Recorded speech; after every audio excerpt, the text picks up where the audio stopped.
जय जिनेन्द्र। बंधुओं, आज मैं आपके सामने विद्यांजलि चैनल पर चल रही कहानी श्रृंखला में एक और शिक्षाप्रद कहानी लेकर के आया हूँ। संसार में हमारा सच्चा मित्र कौन है, इस पर विचार करना बहुत ही आवश्यक है, क्योंकि अनुकूलता में प्रायः सभी अपने लगते हैं, लेकिन जैसे ही समय विपरीत आता है तो उस समय जो साथ निभाता है वही सच्चा मित्र होता है।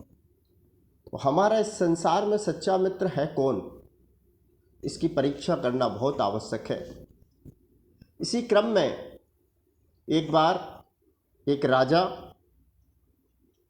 उन्होंने अपने पुत्र को राज्य देने से पहले इसकी परीक्षा करनी चाहिए कि मेरे जाने के पश्चात हमारे पुत्र का सच्चा मित्र कौन होगा।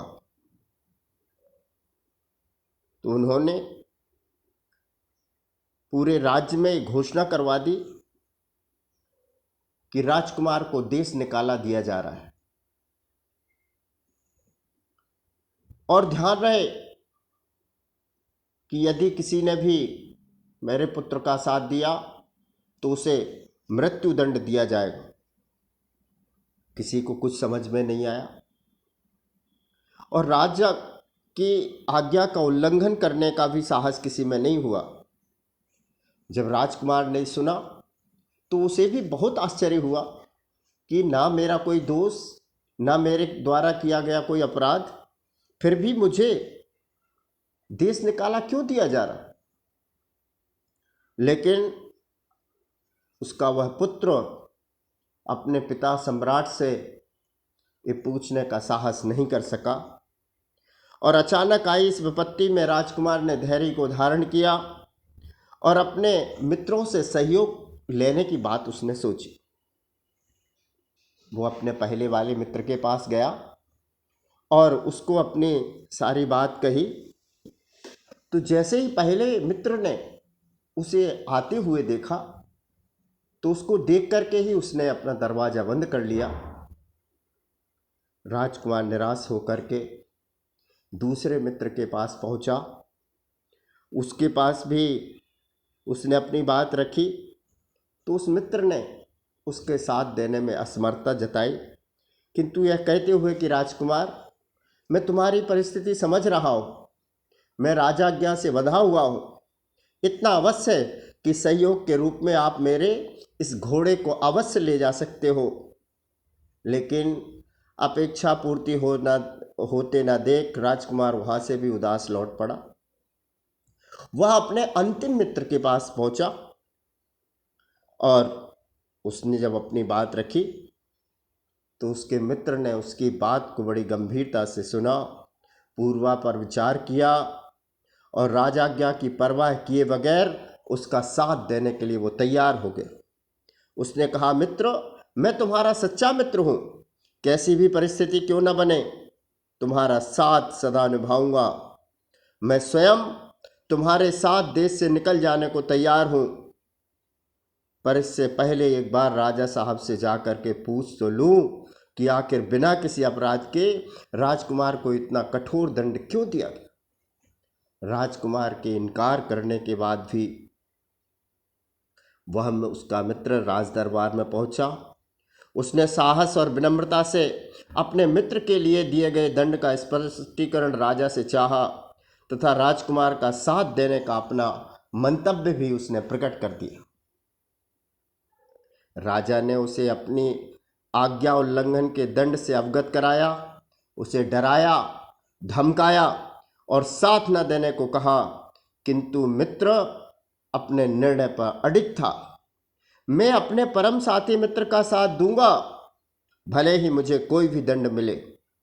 ये कहकर जैसे ही वह मित्र दरबार से जाने को हुआ, त्यों ही राजा ने उसे रोक लिया और अपार हार्दिक प्रसन्नता के साथ उसे अपने हृदय से लगा लिया। मंत्री और दरबारीगण कुछ समझ ही नहीं पा रहे थे। मित्र स्वयं आश्चर्यचकित था। राजा ने गदगद कंठ से सिर्फ इतना ही कहा कि राजकुमार को कोई दंड नहीं है। मैं तो उसके सच्चे मित्र की परीक्षा कर रहा था। खुशी खुशी राजकुमार को दरबार में लाया गया, उसे सिंहासन पर विराजमान किया गया और साथ में इस मित्र के लिए भी श्रेष्ठ सम्मान देकर उच्च सिंहासन पर उसे विराजमान किया गया। बंधुओं, उन 3 मित्रों की तरह भी 3 हमारे साथी, एक होता है परिवार और कुटुंबीजन, दूसरा होता है हमारा शरीर और तीसरा होता है धर्म। कुटुंबीजन आई हुई विपत्ति को देखकर पहले ही दूर हो जाते हैं और शरीर साथ में तो नहीं जाता किंतु अपने गंतव्य तक पहुंचाने में घोड़े जैसा सहायक हो जाता है। और तीसरा मित्र है धर्म, जो कैसी भी परिस्थिति क्यों ना हो साथ नहीं छोड़ता। बात सच भी है कि जो धर्म को नहीं भूलता, धर्म उसे नहीं भूल सकता। धर्म ही सच्चा साथी है, संसार में इसके सिवा और कोई अपना नहीं है। धर्मा सर्व सुखा करो हित करो, धर्मा बुद्धिश्चान्विते, धर्माणिप्य समापते शिव सुखम, धर्माय तस्मै नमः। धर्मा नास्ति परम सुहृतभृताम, धर्मस्य मूलम दया, धर्मे चित्तमहं दधे प्रतिदिनम, हे धर्म माम पाले।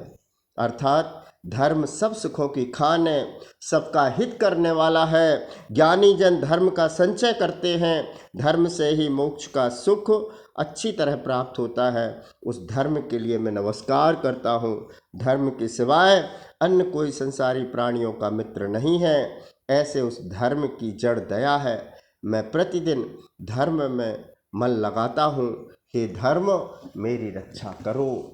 तो इस प्रकार आपने देखा कि धर्म हमारा चिर साथी, हमारा हमेशा धर्म ही साथ देता है, धर्म ही हमेशा साथ रहता है। इसी पवित्र भावना के साथ कि सब लोग हमेशा धर्म का साथ पकड़े रहे, तभी हमारा मानव जीवन धन्य हो सकता है, हमारा मानव जीवन का कल्याण हो सकता है। इसी पवित्र भावना के साथ जय नम जय शासन।